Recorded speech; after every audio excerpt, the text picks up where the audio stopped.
السلام عليكم ورحمة الله وبركاته. خليني أسألك سؤال غريب شوية. إيه أول حاجة بتيجي في بالك لما تبص للقمر في السماء؟ النور الهادئ اللي بيغطي الليل، الهدوء اللي بيملى السماء، والمنظر اللي دايما مرتبط بالجمال والرومانسية من آلاف السنين، والبشر بيبصوا للقمر بإعجاب. كتبوا عنه الشعر وحكوا عنه الأساطير واعتبروه رمز للسكينة والصفاء. لكن خلينا للحظة نسيب الصورة الجميلة دي على جنب ونسأل سؤال مختلف تماما. هل ممكن يكون للقمر وجه تاني أكثر رعبا؟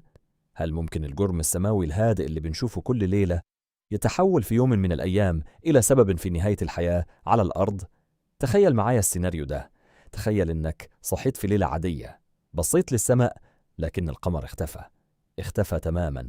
والأغرب من كده إنه مش اختفى بس، لكنه بدأ يتحرك ببطء نحو الأرض. إيه اللي ممكن يحصل ساعتها؟ أهلا بكم. لو أول مرة تشوف القناة ما تنساش تشترك في قناة أسرار صامتة وتفعل الجرس، لأننا هنا بنكشف أسرار الكون والظواهر الغامضة اللي قليل جدا من الناس بتتكلم عنها. وفي حلقة النهاردة هنحاول نجاوب على سؤال مرعب شوية: ماذا لو سقط القمر على الأرض؟ خلينا نبدأ من البداية. واحدة من أشهر النظريات العلمية بتقول إن القمر في الأصل كان جزء من كوكب الأرض نفسه. النظرية دي اسمها فرضية الاصطدام العظيم.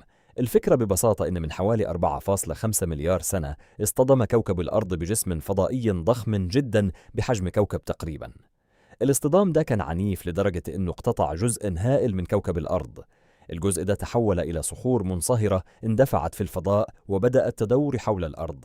ومع مرور ملايين السنين بدأت الصخور دي تتجمع وتندمج مع بعضها لحد ما تكون الجرم السماوي اللي بنشوفه النهاردة في السماء القمر. ومن ساعتها والقمر بيدور حول الأرض في مدار ثابت وبقى جزء أساسي من نظام الكوكب. لكن السؤال المرعب هنا: لو القمر كان في الأصل جزء من الأرض، ماذا لو رجع تاني؟ ولو خرج من مداره وسقط على كوكبنا، إيه اللي ممكن يحصل؟ الحقيقة أن العلماء بيقولوا أن الكارثة مش هتبدأ لحظة الاصطدام فقط، لكن هتبدأ قبلها بوقت طويل. أول مشكلة هتحصل هي اختفاء القمر من مداره الطبيعي. تخيل إنك صحيت يوم من النوم وبصيت للسماء في الليل ولقيت إن القمر اختفى. الحدث ده وحده ممكن يسبب فوضى كبيرة على كوكب الأرض. أول تأثير مباشر هيكون اختفاء ظاهرة المد والجزر في البحار والمحيطات. القمر هو المسؤول الرئيسي عن الظاهرة دي، وبدونه هيتغير توازن المحيطات بشكل كبير.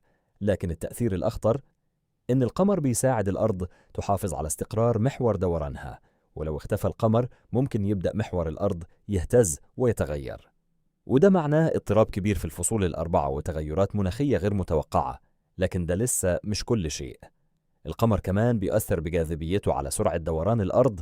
وجوده بيبطئ دوران الكوكب قليلا، لكن لو اختفى الأرض ممكن تبدأ تدور بسرعة أكبر، وده معناه إن اليوم ممكن يقصر، والفترة اللي بيتعرض فيها الكوكب لحرارة الشمس تقل. والنتيجة النهائية ممكن تكون انخفاض شديد في درجات الحرارة، ومع مرور الوقت تبدأ الحياة على الأرض في الاختفاء تدريجيا. لكن كل اللي قلناه ده لسه مجرد تأثيرات غير مباشرة. أما الكارثة الحقيقية فهتبدأ عندما يبدأ القمر نفسه في الاقتراب من الأرض. لو خرج القمر من مداره لأي سبب واتجه نحو الأرض، رحلته مش هتكون سريعة جدا، بل ممكن تستغرق سنوات طويلة قبل ما يصلوا إلى سطح الأرض. وخلال السنوات دي الأرض هتبدأ تواجه أحداث مخيفة. في البداية هتبدأ أجزاء من سطح القمر تتكسر وتتحول إلى نيازك ضخمة تتجه نحو الأرض. النيازك دي هتسقط بسرعات هائلة، وكل قطعة ممكن تدمر مدينة كاملة. ومع اقتراب القمر أكثر، قوى المد والجزر هتزيد بشكل مخيف. المحيطات هترتفع، والفيضانات ممكن تغري أغلب المدن الساحلية في العالم، والعواصف العنيفة هتجتاح الكوكب. لكن اللحظة الأخطر هتكون لحظة الاصطدام.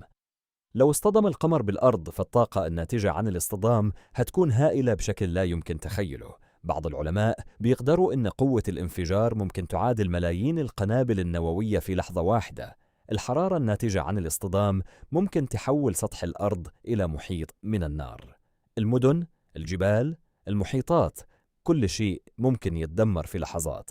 لكن بالرغم من كل السيناريوهات المرعبة دي، العلماء بيؤكدوا أن احتمال سقوط القمر على الأرض ضعيف جدا. بل على العكس تماما، القمر في الحقيقة يبتعد عن الأرض كل سنة بمقدار بضعة سنتيمترات. يعني بمرور الوقت القمر بيبتعد أكثر مش بيقترب، وبالتالي كوكب الأرض ما زال مكان آمن للحياة لملايين السنين القادمة. وبكده نكون جاوبنا على سؤال حلقة النهاردة: ماذا لو سقط القمر على الأرض؟ ولو أول مرة تشوف قناة أسرار صمته، القناة دي بنجاوب فيها على الأسئلة الغريبة اللي ممكن تيجي في بالك وانت صاحي في نص الليل ومش جايلك نوم. فاكتب لنا في التعليقات سؤال يخطر على بالك ويمكن يكون هو موضوع الحلقة الجاية. وما تنساش تعمل لايك للفيديو وتشترك في قناة أسرار صامتة وتفعل الجرس علشان ما يفوتكش أي سر جديد. نشوفكم في الحلقة الجاية وسر جديد من أسرار صامته.